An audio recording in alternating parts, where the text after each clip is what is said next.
Bismillahirrahmanirrahim. Assalamualaikum warahmatullahi wabarakatuh. Alhamdulillah wassalatu wassalamu ala Rasulillah wa ala alihi wa sahbihi wa man walah. Amma ba'd. Hari ini kita sambung tilawah, faham dan tadabbur ayat yang ke 70 dan 71 surah An-Nisa. A'udzu billahi minasy syaithanir rajim.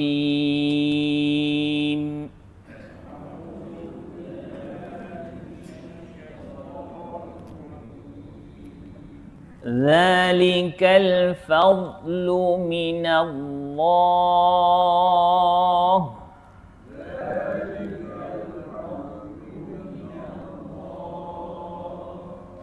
ذلك الفضل من الله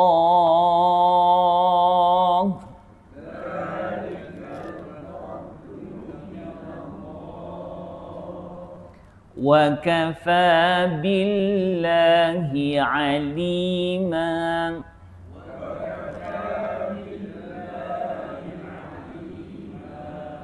وكفى بالله عليما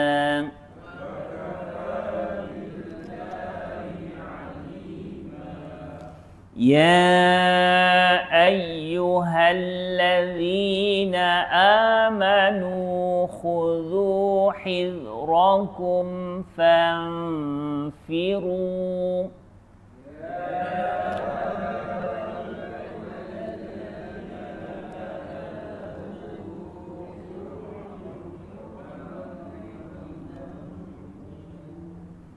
يا أيها الذين آمنوا خذوا حذركم فانفروا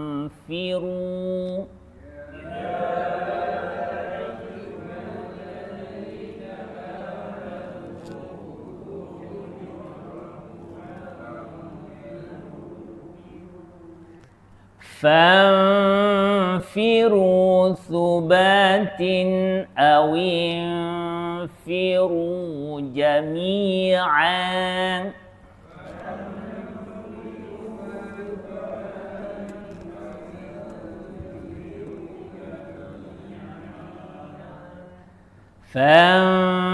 فانفروا ثبات أو انفروا جميعا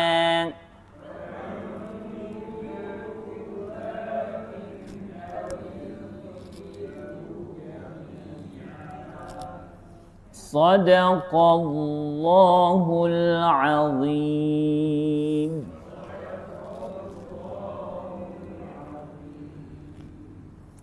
Zalika,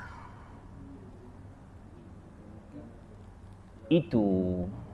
Zalika, itu. Al-fadlu, apa makna al-fadlu? Kurniaan. Itu diterjemah kurniaan itu ke? Kurniaan itu diterbalikkan. Nah, kalau dalam bahasa Arab zalika, itu, mana-mana isim yang ada alif lam selepas zalika, dia akan jadi badal.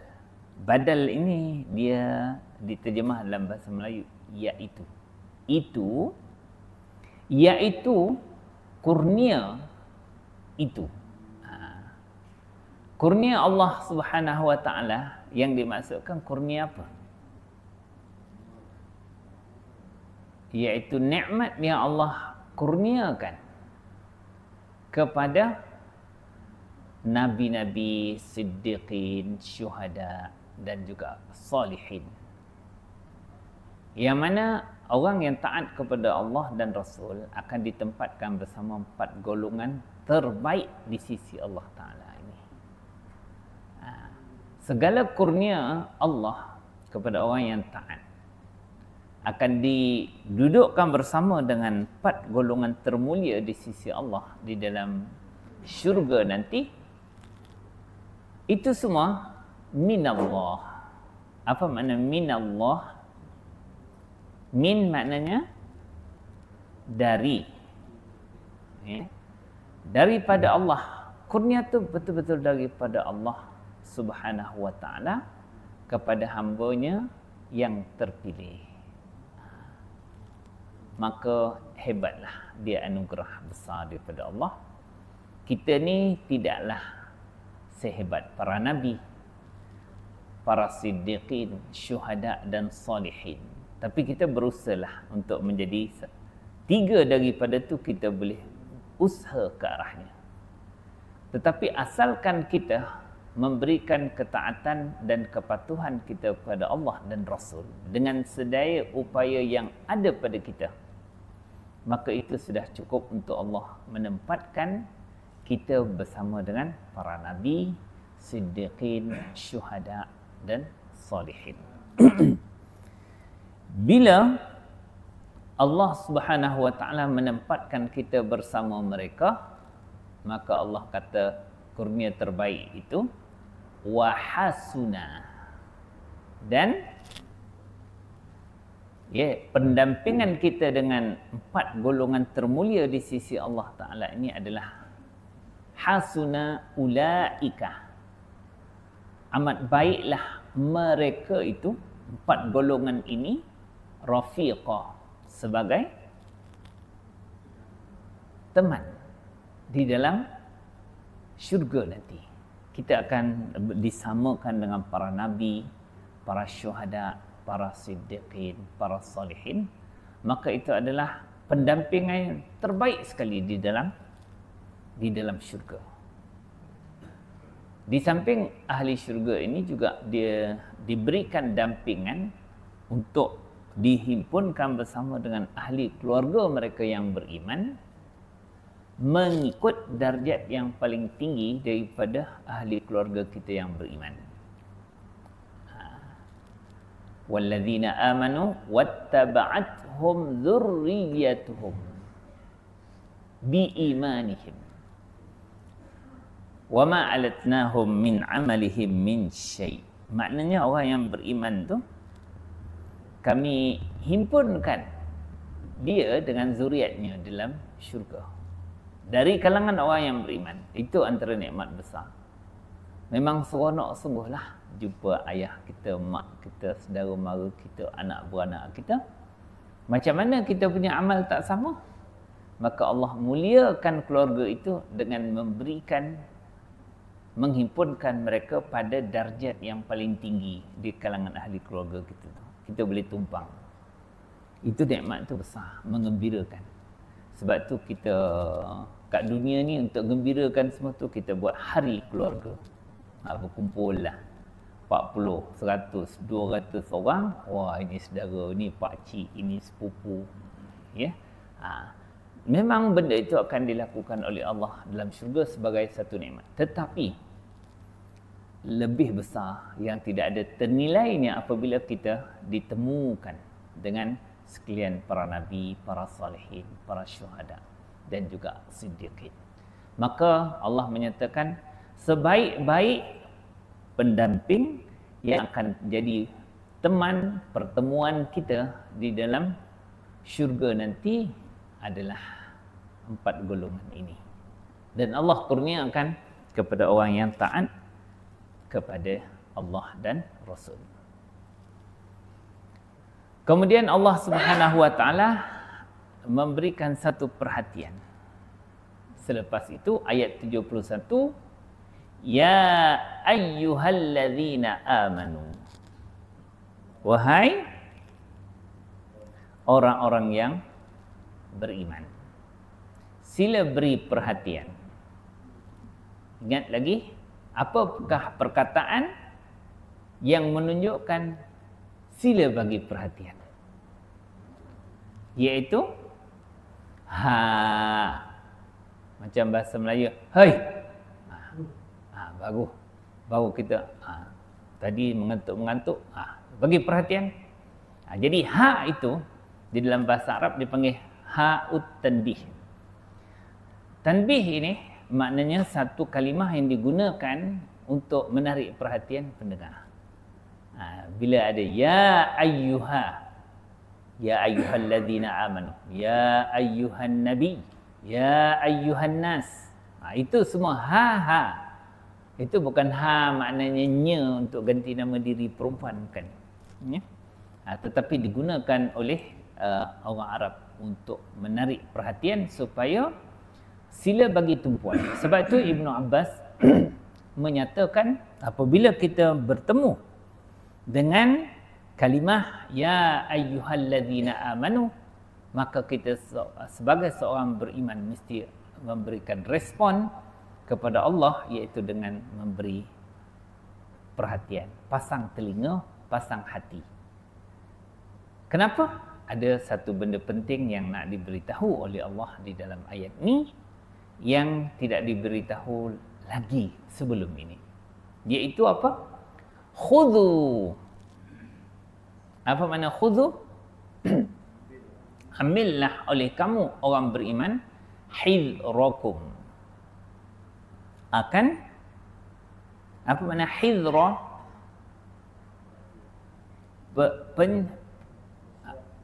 Apa dia? Hidhrakum, kewaspadaan kamu. Ya? Sifat berhati-hati kamu. Jadi orang beriman ini dikatakan tak boleh buat sesuatu tanpa ada sifat berjaga-jaga dan berhati-hati. Terutamanya di dalam pertembungan kita dengan musuh-musuh Islam. Makna mereka tidak akan merancang untuk membuat baik kepada kita. Mereka mesti melakukan satu perancangan yang akan menimpakan keburukan-keburukan kepada kita. Maka orang beriman ini diminta supaya memberikan satu lagi setelah Allah mengajar kita bertawakal, berusaha. Jadi satu lagi nilai tambah, iaitu sifat berhati-hati, berwaspada daripada musuh-musuh Allah Subhanahu wa taala. Jadi maknanya buatlah persiapan yang secukupnya. Sebab Imam Hasan Al-Basri bila dia menyifatkan Nabi bagaimana? Kana an-nabiyyu sallallahu alaihi wasallam asyaddan nasi tawakkulan. Nabi adalah seorang yang sangat kuat tawakal dia kepada Allah. Maknanya dia baginda buat sesuatu dan baginda itu serahkan betul-betul urusan itu kepada Allah. Orang yang paling kuat tawakal kepada Allah. Tapi Imam Hasan Al-Basri menyatakan wa asyaddahum hazran. Dan baginda Rasulullah juga adalah orang yang paling kuat berhati-hati. Sifat berhati-hati dan sifat kewaspadaannya daripada musuh-musuh. Sebab itu kalau kita melihat daripada peristiwa hijrah, maknanya perancangan untuk membunuh Nabi, dan Nabi bersiap berwaspada membuat satu perancangan yang begitu detail supaya Nabi dapat melepasi semua kawalan orang Quraisy yang memang berhasrat dan buat keputusan muktamad yang diselia juga keputusan itu oleh iblis yang menjelma di dalam mesyuarat keputusan tersebut. Ini salah satu penjelmaan iblis yang masuk campur bagaimana untuk membunuh Nabi. Sebab tu dipersiapkan oleh Sayyidina Abu Bakar, maka Abu Bakar merupakan pendamping yang Nabi percaya. Orang lain pergi hijrah dulu. Abu Bakar mencari unta terbaik Al-Qaswa. Abu Bakar bagi Nabi, tapi Nabi bayar unta Al-Qaswa. Ada disebut dalam sirah Al-Qadba, Al-Adwa, nama dia. Tapi unta tu unta yang sama tu, tahan daripada hijrah tu sampai Nabi lepas hijrah tu, sampai Nabi wafat, unta ni masih lagi berkhidmat kepada Nabi SAW. Dia kata unta ni sangat kuat, tak pernah kalah bila berlumba. Jadi maknanya unta Nabi ni unta terbaik. Sebab tu serah ya pada Allah. Naik kambing pun lepas juga. Ya? Naik kambing ke, naik keldai pun boleh juga. Sebab Allah jamin keselamatan Nabi. Wallahu ya'simuka minan nas. Allah itu pasti akan memelihara engkau, wahai Muhammad, daripada segala kejahatan, termasuk pembunuhan yang nak dilakukan oleh orang kafir. Itu semua dijamin oleh Allah. Tapi strategi Nabi pergi ke Gua Thur 3 hari, ya, mencari satu orang yang pakar di dalam jejak di dalam perjalanan rahsia padang pasir. Itu dia ambil.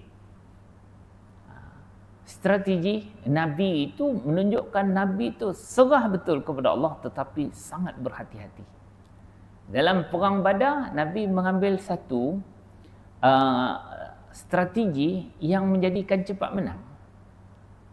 Bukan daripada Nabi, tapi daripada seorang sahabat namanya Habab bin Al-Munzir. Nabi kata kita berkumpul ke atas. Habab kata kalau strategi perang terbaik masa ni kita berkumpul di kawasan air. Nanti kita hapuskan kawasan air, ya, kita takung air dan musuh akan kalah cepat. Sebab perang padang pasir yang paling penting air. Jadi itu sifat Nabi berwaspada dan mengambil pandangan-pandangan para sahabat untuk menang dalam perang. Maka strategi ini menguasai kawasan air, memecahkan kawasan air musuh ini digunakan oleh Salahuddin Al-Ayyubi juga ketika membuka kota Baitul Maqdis daripada tentera salib. Menang Salahuddin. Ya, menguasai kawasan air, pecahkan penempatan-penempatan air musuh. Dan strategi itu sekarang ini digunakan oleh Israel untuk menguasai Arab juga. Iaitu menguasai air Arab. Jadi maknanya strategi awal Nabi itu diikut sebagai satu strategi penting dalam perang, iaitu menguasai kawasan air. Sebab tu dalam perang Uhud, Nabi menugaskan 50 orang tentera pemanah di satu bukit strategik supaya Nabi tidak diserang daripada belah belakang. Maka itu sifat berhati-hati Nabi, sehingga pusingan pertama tentera Islam menang mudah. Orang kafir tak boleh nak serang daripada arah-arah strategik. Jadi menang. Tapi kalah selepas itu sebab ketidakpatuhan tentera pemanah itu turun daripada bukit strategik yang telah disusun oleh Nabi. Kalah. Perang Uhud hari Sabtu, perang selepas tu hari Ahad ada namanya Hamra al-Asad. Dalam keadaan sahabat telah terbunuh, syahid 70 orang. Jadi bagaimana Nabi nak berlawan dengan tentera Abu Sufyan, nak berpatah balik ke Madinah untuk serang Madinah? Maka Nabi perintahkan sahabat pada malam tersebut ia memasang unggun api yang banyak, sehingga tentera Abu Sufyan masa itu menyangka bahawa datang bantuan yang sangat banyak daripada Madinah, dan akhirnya Abu Sufyan patah balik ke Mekah, tidak berani untuk terus menyerang Madinah. Langkah-langkah kewaspadaan Nabi itu sangat besar, dan Nabi berserah kepada Allah sepenuhnya. Pada ketika itu, kalau kita melihat di dalam sirah Nabi SAW, kalau dihimpunkan daripada permulaan Nabi dilantik menjadi Rasul sampai sebelum wafatnya Nabi menghadapi lebih daripada 24 percubaan untuk membunuh Nabi SAW. Jadi memang sebab itulah Hasan Al-Basri, Imam Hasan Al-Basri, dia menyifatkan Nabi ini seorang yang paling kuat tawakal dia, tetapi dia juga adalah orang yang paling kuat kewaspadaannya. Kawalan keselamatan untuk Nabi itu diguna, bukan Nabi biar je. Sebab Allah dah jamin. Benda itu tidak berlaku. Sampai keadaan-keadaan yang memang tak boleh. Sifat waspada memang tak boleh jalan dah. Nabi dijemput ke perkampungan Yahudi Bani Nadir. Rupanya mereka rancang untuk menghempapkan batu besar. Bila masuk kawasan mereka, itu Jibril campur tangan. Wahai Rasulullah, balik. Sebab mereka nak bunuh. Balik daripada perang Khaybar, ini luar kawalan Nabi. Apabila satu wanita Yahudi menjamu Nabi dan juga para sahabat daripada kambing bakar yang diletakkan racun. Masa itu, setelah Nabi melalui semua sifat waspada dan Yahudi nampak ini peluang terbaik sebab Nabi baru balik perang, lapar dan Nabi dah nak makan. Tapi di situ campur tangan daripada Jibril menahan Nabi SAW daripada makan kambing racun itu. Ada seorang sahabat dikatakan yang terlepas makan, mati. Memang racun itu memang dahsyat. Makan lepas tu boleh mati tu. Ini percubaan membunuh Nabi ini banyak, sangat banyak. Sebab itu juga Nabi SAW bukan sahaja serah kepada Allah, tetapi Nabi mengambil sifat berhati-hati. Dan ini sifat berhati-hati ini perintah kepada Rasulullah bermakna perintah juga kepada umat Nabi SAW keseluruhannya. Maknanya supaya berhati daripada segala tipu daya perancangan jahat musuh. Kemudian Allah Subhanahu wa taala perintahkan fanfiru. Apa makna fanfiru? Maka keluarlah oleh kamu wahai orang beriman. Nak keluar daripada tempat kamu buat apa? Berperang, iaitu berjihad di jalan Allah Subhanahu wa taala. Macam mana keadaan kamu? Iaitu subatin, secara berkelompok-kelompok. Ini strategi perang lah. Sama ada dalam bentuk kelompok-kelompok dan kelompok-kelompok tentera, batalion ataupun pasukan-pasukan tentera ini sangat banyak pada zaman Nabi. Pada 10 tahun terakhir hayat Nabi itu di Madinah, keselamatan Madinah itu dikawal oleh tentera-tentera berkelompok yang bukan dipimpin oleh Nabi tetapi dipimpin oleh sahabat Nabi. Maka itu kalau kita baca di dalam kitab sirah namanya Sariyah. Sariyah ini makna pasukan-pasukan tentera yang diutus oleh Nabi, kelompok-kelompok kecil. Ada 10 orang, ada 20 orang, 50 orang, 70 orang, ada yang 100 orang. Maka ini termasuk dalam sifat berhati-hati Nabi dan strategi Nabi menjaga keselamatan Madinah. Sebab orang Quraisy dan kabilah-kabilah Arab sentiasa mengintai peluang. Begitu juga orang munafik yang membocorkan rahsia-rahsia kekuatan Nabi itu daripada dalam Madinah, menyebabkan Nabi dia mengutuskan banyak tentera. Dikatakan perutusan Sariyah ni, tentera-tentera kecil, kelompok-kelompok yang diutus oleh Nabi ni lebih kurang 68 Sariyah dalam 10 tahun. 10 tahun.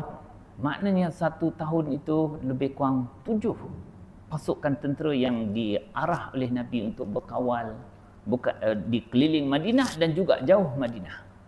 Dan kadang-kadang berperang. Kadang-kadang para sahabat itu syahid. Itu semua berlaku. Awinfiru jami'ah. Awinfiru, dan keluarlah oleh kamu. Satu lagi cara perang ialah jami'an, keseluruhannya. Maknanya kalau di dalam perang, di dalam perang pembukaan kota Mekah, hampir keseluruhan para sahabat itu keluar 10,000. Tapi dalam masa yang sama Madinah itu dijaga. Ada sahabat yang menjaga amanah dan tak semua turun pergi berperang. Maka 10,000 keluar. Itu dalam keadaan ramai. Tapi sebelum pembukaan kota Mekah, Yahudi yang dihalau daripada Madinah telah melakukan satu pakatan dengan kabilah-kabilah Arab. Dia dapat menghimpunkan lebih ramai lagi daripada tentera Ahzab.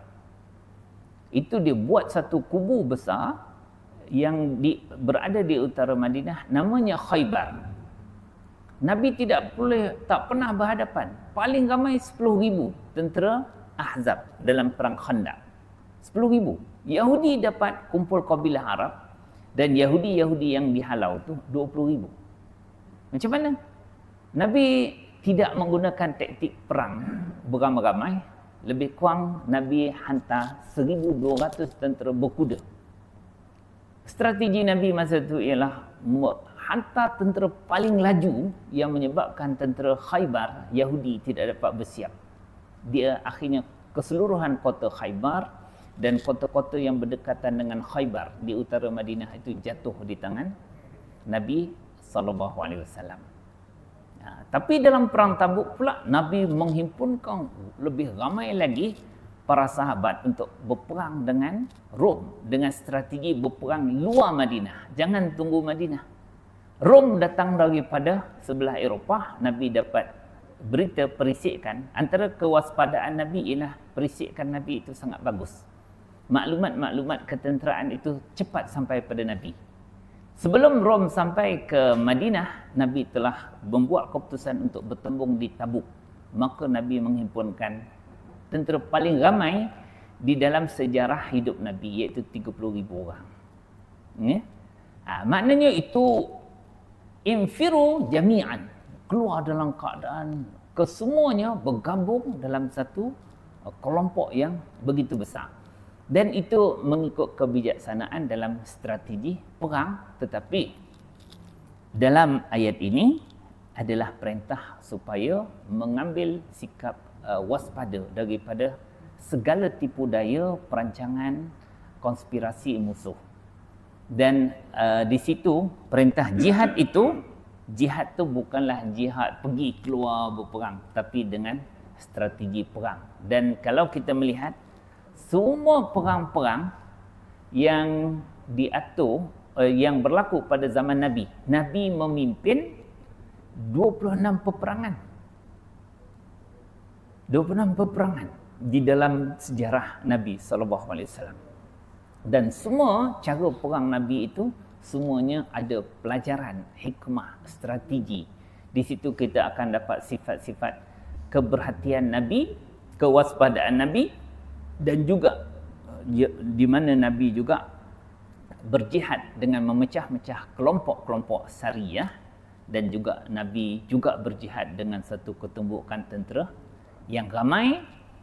Maka jihad ini disyariatkan oleh Allah Subhanahu Wa Taala. Pertama, ya, untuk mempertahankan Madinah tu daripada segala serangan musuh, sebab di situ tempat turunnya wahyu. Dan di situ pelaksanaan wahyu yang diperintahkan oleh Allah mesti dilaksanakan dan ia mesti dikawal. Kalau tidak, Nabi akan jadi seperti Mekah. Turun ayat Quran, tetapi ayat Quran tidak dapat diamal, dilaksanakan. Bahkan untuk disampaikan pun tidak dibenarkan oleh orang-orang kafir Mekah. Jadi maknanya Madinah itu tempat turunnya baki wahyu yang banyak. Sebab itu dipanggil surah-surah ataupun ayat-ayat yang turun selepas hijrah Nabi itu dipanggil Madaniyah. Di situ hukum hakam dan perintah Allah itu panjang-panjang. Jadi macam mana dapat dilaksanakan? Iaitu jihad, iaitu pasukan tentera yang dibina oleh Nabi, sehingga dikatakan Nabi dapat mengawal keseluruhan semenanjung tanah Arab sebelum wafat Nabi SAW.